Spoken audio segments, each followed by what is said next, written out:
राधे राधे। मेरा नाम है निकिता शर्मा और आप सभी का स्वागत है श्रीमद् भागवत गीता की इस श्रृंखला में। पिछले श्लोकों में हमने समझा कि किस प्रकार परम पुरुषोत्तम भगवान ने कहा, अब मैं तुम्हें वह बताऊंगा कि जो जानने योग्य है और जिसे जान लेने के पश्चात कोई अमरत्व प्राप्त कर लेता है। यह अनादि ब्रह्म है और जो अस्तित्व और अस्तित्वहीन से परे है।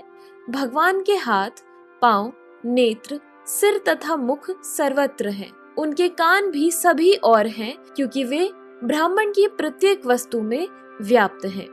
तो चलिए आज बढ़ते हैं अगले श्लोकों की ओर। श्रीमद् भागवत गीता के 13वें अध्याय के 15वें श्लोक में कहा गया है, सर्वेन्द्रिय गुणाभासम सर्वेन्द्रिय विवर्जितम असक्तम सर्वभृच्चैव निर्गुणम गुणभोक्तृ च।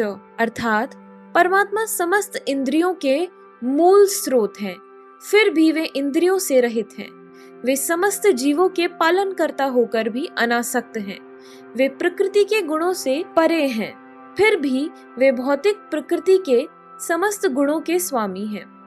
यद्यपि परमेश्वर समस्त जीवों की समस्त इंद्रियों के स्रोत हैं, फिर भी जीवों की तरह उनकी भौतिक इंद्रियां नहीं होती। वास्तव में जीवों में आध्यात्मिक इंद्रियां होती हैं, लेकिन बद्ध जीव में वे भौतिक तत्वों से आच्छादित रहती हैं। अतएव इंद्रिय कार्यों का प्राकट्य पदार्थ द्वारा होता है। परमेश्वर की इंद्रियां इस तरह आच्छादित नहीं रहती। उनकी इंद्रियां दिव्य होती हैं, अतएव निर्गुण कहलाती हैं। गुण का अर्थ है भौतिक गुण, लेकिन उनकी इंद्रियां भौतिक आवरण से रहित होती हैं। यह समझ लेना चाहिए कि उनकी इंद्रियां हमारी इंद्रियों जैसी नहीं होती। यद्यपि वे हमारे समस्त इंद्रिय कार्यों के स्रोत हैं, लेकिन उनकी इंद्रियां दिव्य होती हैं, जो कल्मश रहित होती हैं। इसकी बड़ी ही सुंदर व्याख्या श्वेताश्वर उपनिषद में अपाणी पादो जन्वो ग्रहीता श्लोक में हुई है। भगवान के हाथ भौतिक कल्मशों से ग्रस्त नहीं होते, अतएव उन्हें जो कुछ अर्पित किया जाता है उसे वे अपने हाथों से ग्रहण करते हैं। बद्ध जीव तथा परमात्मा में यही अंतर है। उनके भौतिक नेत्र नहीं होते, फिर भी उनके नेत्र होते हैं, अन्यथा वे कैसे देख सकते? वे सब कुछ देखते हैं। भूत, वर्तमान तथा भविष्य वे जीवों के हृदय में वास करते हैं और वे जानते हैं कि भूतकाल में हमने क्या किया, अब क्या कर रहे हैं और भविष्य में क्या होने वाला है।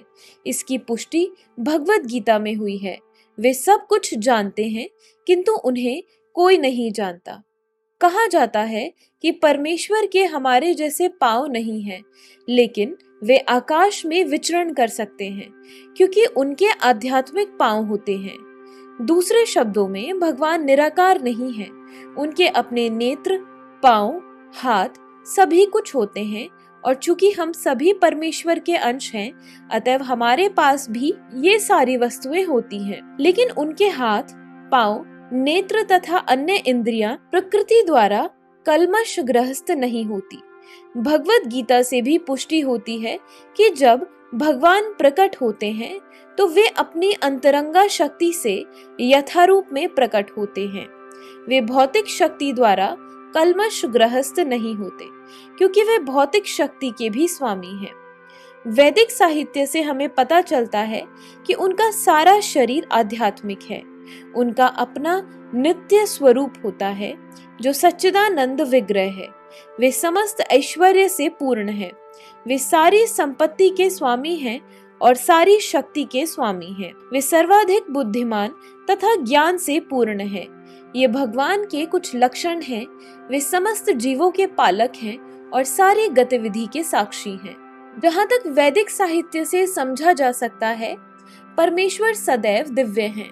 यद्यपि हमें उनके हाथ, पांव, सिर, मुख नहीं दिखते, लेकिन वे होते हैं। और जब हम दिव्य पद तक ऊपर उठ जाते हैं तो हमें भगवान के स्वरूप के दर्शन होते हैं। कल्मश ग्रस्त इंद्रियों के कारण हम उनके स्वरूप को देख नहीं पाते।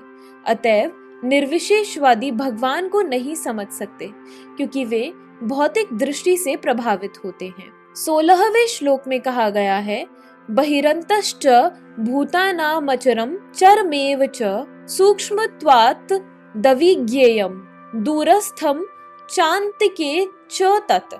अर्थात परम सत्य जड़ तथा जंगम समस्त जीवों के बाहर तथा भीतर स्थित है। सूक्ष्म होने के कारण वे भौतिक इंद्रियों के द्वारा जानने या देखने से परे हैं।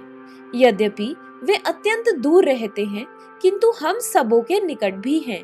वैदिक साहित्य से हम जानते हैं कि परम पुरुष नारायण प्रत्येक जीव के बाहर तथा भीतर निवास करने वाले हैं।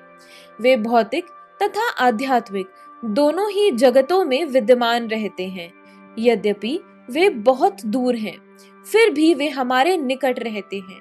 ये वैदिक साहित्य के वचन हैं।